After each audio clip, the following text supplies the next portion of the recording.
Bonjour Yasser. Bonjour Nicolas. Écoute, merci de venir en tout cas dans le studio Cambon aujourd'hui. Dis-nous peut-être un petit mot sur toi et sur Fast avant qu'on parle un petit peu de la belle opération qu'on a menée ensemble. Je suis DG cofondateur de Fast, qui est une plateforme de distribution pour les assureurs. Et avant, j'ai passé toute ma carrière dans l'assurance, 12 ans chez HR La Mondiale, dont 8 ans à la direction commerciale, 4 ans à la direction digitale. Et avant, j'avais fait du conseil en stratégie dans le monde de l'assurance et avant du conseil en organisation dans le monde de l'assurance. On a fait une belle opération en 2024. On a fait ce qu'on appelle un process dual track, donc avec des acquéreurs dits stratégiques et des investisseurs financiers. Est-ce que tu peux nous parler un peu du choix qui s'est porté assez naturellement finalement sur une opération avec Revalia et BPI pour accélérer la croissance via une levée de fonds? Pour le contexte, pour comprendre pourquoi est-ce qu'on a fait le dual track, on avait 20 actionnaires. Donc des corporate VC, des VC, des BA et nous les fondateurs. Et donc du coup, il y avait besoin d'un process pour nous aligner tous sur le bon choix parce que les corporate VC, ce qui comptait pour eux, c'est la pérennité de la structure. Et donc du coup, au début, l'industriel avait un petit avantage pour tout le monde parce qu'il y avait un côté rassurant, on allait gagner du temps parce que l'industriel était mieux structuré, etc. Donc c'était plutôt un peu le point de départ. Et donc du coup, on s'est dit, nous fermons pas les portes et faisons confiance à Cambon et suivons le process. Et donc du coup, c'est comme ça qu'on a suivi le process. Et au fur et à mesure que le process avançait, on s'est rendu compte que c'était bien d'avoir un industriel parce qu'ils avaient beaucoup de choses mises en place. Par contre, ça ne correspondait pas exactement à notre stratégie. Et donc du coup, on s'est dit, on ne sera pas totalement à l'aise avec un industriel.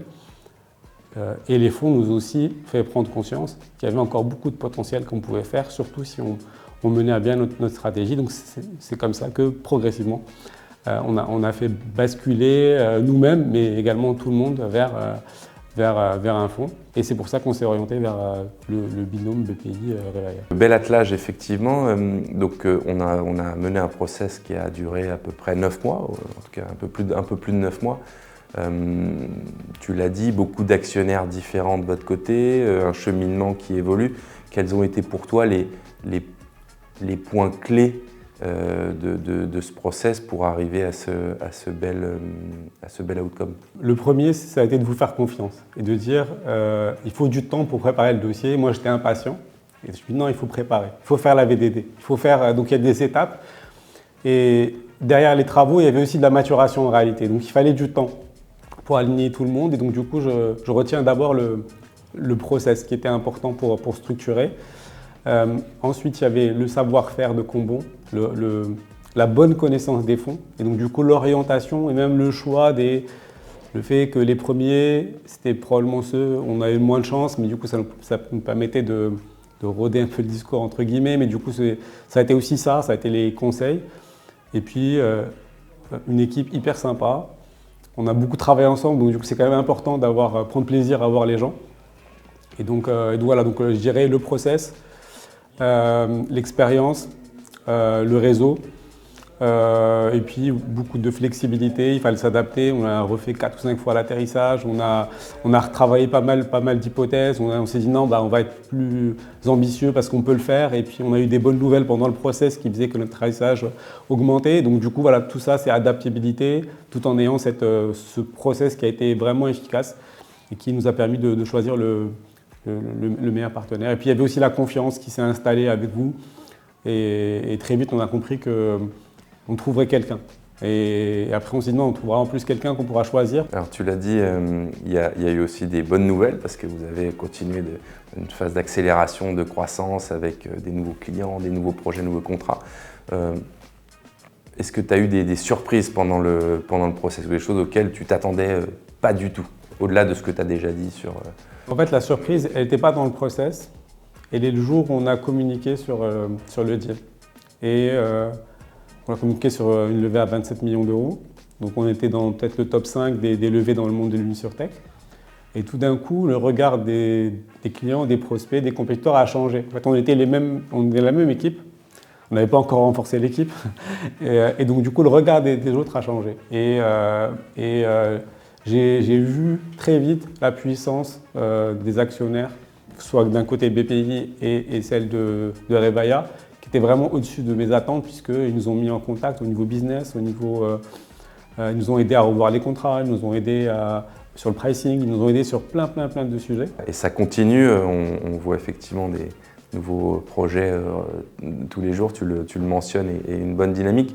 C'est quoi la suite pour Fast? Alors ça ne fait que 6 mois, 9 mois à peu près qu'on a finalisé l'opération. On se dit toujours, la première chose qu'on doit faire, c'est continuer à satisfaire nos clients. Donc on n'oublie jamais que c'est les clients actuels qui feront les clients futurs. Donc c'est les promesses, on a fait une croissance importante. On est passé de 1 million d'euros à 12 millions d'euros de chiffre d'affaires, donc en 3 ans. Et on s'est battu pour garder le même niveau de qualité en formant nos équipes et en travaillant sur la scalabilité. Donc pour moi, l'indispensable, le zéro, c'est continuer à servir nos clients. C'est le point 1. De garder ce côté innovant, à toujours avoir des idées. Et le M&A, le process nous a plu et on a vu toutes les opportunités on pouvait tout de suite avoir une techno nouvelle, on pouvait avoir tout de suite des clients nouveaux, tout de suite des marchés qu'on ne pouvait pas adresser ou difficilement.